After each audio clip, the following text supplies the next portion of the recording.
Donc la menace, elle est arrivée jeudi 13 mars par un message de Donald Trump sur son réseau Truth Social, où il s'énervait du fait que l'Union européenne venait d'imposer des droits de douane sur le whisky du Kentucky, et que donc du coup, en mesure de rétorsion, il allait tout simplement mettre en place des droits de douane de 200% sur tous les vins, les champagnes, les alcools en provenance de France et d'autres pays de l'Union européenne.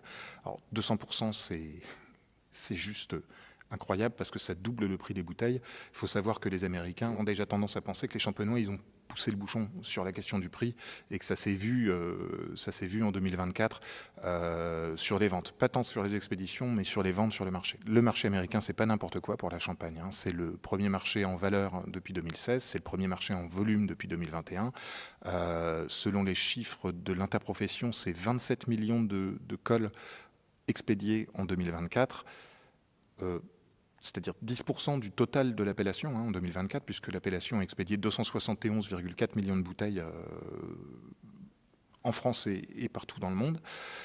Et si on prend en compte les chiffres des douanes américaines, qui sont un peu différents à cause d'un phénomène qu'on appelle le réexport, on est même à 35,6 millions de bouteilles qui sont entrées sur le sol américain en 2024 pour à peu près 1,5 milliard d'euros, 1,7 milliard de dollars. D'ailleurs, en 2018, lorsque il y avait déjà eu des taxes, des droits de douane sur les vins européens importés aux États-Unis, on avait mis sur le compte de l'amitié entre Bernard Arnault, donc le PDG de LVMH, et Donald Trump, le fait que le champagne avait échappé à ses droits de douane.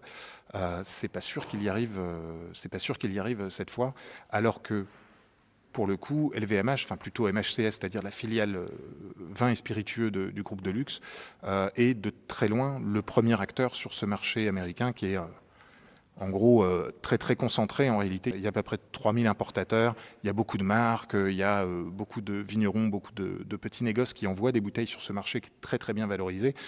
Mais en réalité, les 5 premiers acteurs du marché pèsent les 2 tiers du marché, hein. Donc on voit bien que c'est très très concentré. Et encore, on n'a pas parlé du cognac, parce que le cognac, c'est un peu plus d'1 milliard d'euros